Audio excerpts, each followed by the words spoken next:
ನಮಸ್ಕಾರ ಸ್ನೇಹಿತರೆ, KCET 2026 ಅಪ್ಡೇಟ್ಗೆ ನಿಮಗೆ ಸ್ವಾಗತ ಸುಸ್ವಾಗತ. ಸ್ನೇಹಿತರೆ, ಈಗ KCET ಕೌನ್ಸ್ಲಿಂಗ್ ಏನೋ ಇನ್ನು ಹತ್ರದಲ್ಲೇ ಸ್ಟಾರ್ಟ್ ಆಗುತ್ತೆ. ನೀವು ಏನೇನೊಂದು ಡಾಕ್ಯುಮೆಂಟ್ಸನ್ನು ರೆಡಿ ಮಾಡಿ ಇಟ್ಕೋಬೇಕು, ನಿಮ್ಮ ಹತ್ರ ಏನೇನು ಡಾಕ್ಯುಮೆಂಟ್ಸ್ ಬೇಕು ಅಂತ ನೀವು ಕೇಳೋದಾದರೆ, ಸ್ನೇಹಿತರೆ ಇಲ್ಲಿ KCET ಕೌನ್ಸ್ಲಿಂಗ್ಗೆ ಅಂದರೆ ಕೌನ್ಸ್ಲಿಂಗ್ ಅಂತ ಅಲ್ಲ, ನೀವು ನೆಕ್ಸ್ಟ್ ಈಗ ಕೌನ್ಸ್ಲಿಂಗಲ್ಲಿ ಯಾವುದೋ ಒಂದು ಕಾಲೇಜಲ್ಲಿ ಸೀಟ್ ಸಿಗುತ್ತೆ, ಆ ಕಾಲೇಜ್ಗೆ ಹೋಗಿ ನೀವು ಅಡ್ಮಿಷನ್ ಆಗಬೇಕಂದ್ರೆ ಕಂಪಲ್ಸರಿ ಡಾಕ್ಯುಮೆಂಟ್ಸ್ ಅಂತೂ ಬೇಕೇ ಬೇಕಾಗುತ್ತೆ. ಯಾವ ದಾಖಲೆಗಳು ನಿಮಗೆ ಬೇಕು ಅನ್ನುವಂಥದ್ದನ್ನು ತಿಳಿಸ್ಕೊಡ್ತೀನಿ. ಎಲ್ಲರೂ ವಿಡಿಯೋ ಕೊನೆವರೆಗೂ ನೋಡಿ.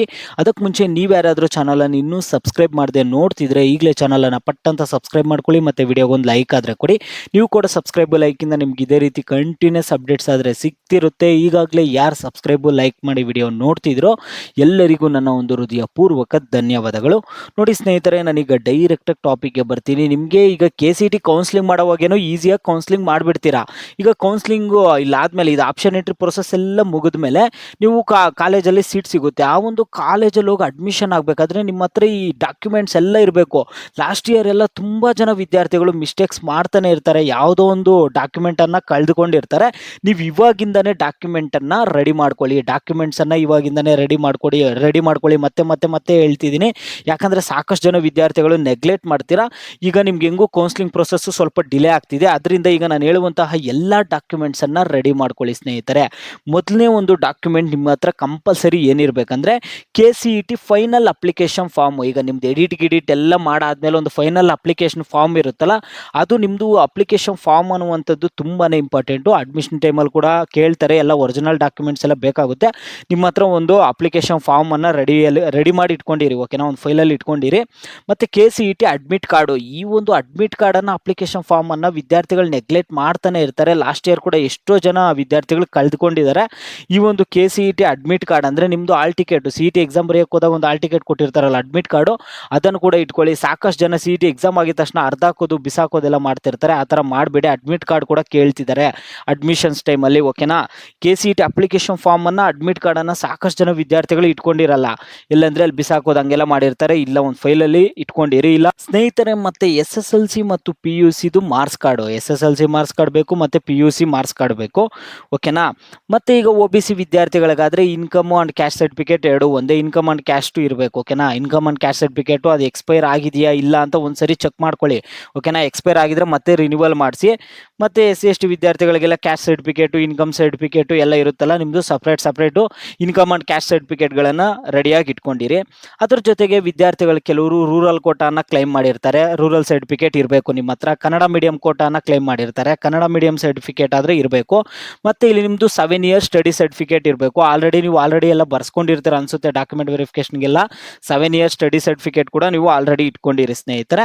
ಇಲ್ಲಿ ಇನ್ನು ಕೆಲವರು ಹೈದರಾಬಾದ್ ಕರ್ನಾಟಕ ಕ್ಲೈಮ್ ಮಾಡಿರ್ತಾರೆ, ನಿಮ್ಮ ಹತ್ರ 371J ಸರ್ಟಿಫಿಕೇಟ್ ಇರಬೇಕಾಗುತ್ತೆ.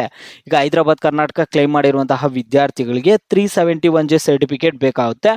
ಮತ್ತು ಸ್ಪೆಷಲ್ ಕ್ಯಾಟಗಿರಿ ಕ್ಲೈಮ್ ಮಾಡಿರ್ತಾರೆ ವಿದ್ಯಾರ್ಥಿಗಳು, ಸ್ಪೆಷಲ್ ಕ್ಯಾಟಗಿರಿ ಕ್ಲೈಮ್ ಮಾಡಿರೋದು ಸ್ಪೆಷಲ್ ಕ್ಯಾಟಗಿರಿ ಸರ್ಟಿಫಿಕೇಟ್ಸ್ ಇರುತ್ತೆ.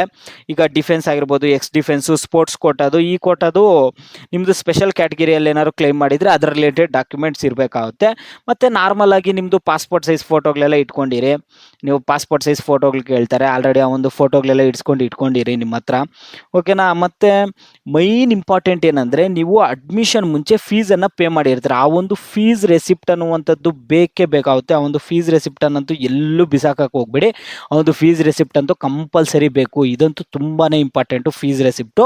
ಮತ್ತು ವೆರಿಫಿಕೇಷನ್ ಸ್ಲಿಪ್ಪು, ಅದು ವೆರಿಫಿಕೇಷನ್ ಸ್ಲಿಪ್ಪನ್ನು ಡೌನ್ಲೋಡ್ ಮಾಡ್ಕೊಳ್ಳೋಕ್ಕೆಲ್ಲ ಕೊಡ್ತಾರೆ. ಆಲ್ರೆಡಿ ವೆರಿಫಿಕೇಷನ್ ಸ್ಲಿಪ್ ಲಿಂಕನ್ನು ಡೌನ್ಲೋಡ್ ಮಾಡೋಕ್ಕೆಲ್ಲ ನಿಮಗೆ KE ಅಲ್ಲೇ ಕೊಡ್ತಾರೆ, KE ಅಫಿಷಿಯಲ್ ವೆಬ್ಸೈಟಲ್ಲೇ ವೆರಿಫಿಕೇಷನ್ ಸ್ಲಿಪ್ ಅನ್ನುವಂಥ ತುಂಬಾ ಇಂಪಾರ್ಟೆಂಟ್. ಇದಂತೂ ನೀವು ಆಪ್ಷನ್ ಎಂಟ್ರಿ ಮಾಡೋದಕ್ಕೆ, first round, second round, third round option entry ಮಾಡೋದಕ್ಕೆ ಎಲ್ಲ ನಿಮಗೆ KCET ವೆರಿಫಿಕೇಷನ್ ಸ್ಲಿಪ್ ಬೇಕೇ ಬೇಕು. ಅದರಲ್ಲಿರುವಂತಹ ಡೀಟೇಲ್ಸಿಂದನೇ ನೀವು ಇಲ್ಲಿ ಆಪ್ಷನ್ ಎಂಟ್ರಿಯನ್ನು ಮಾಡ್ತೀರಾ.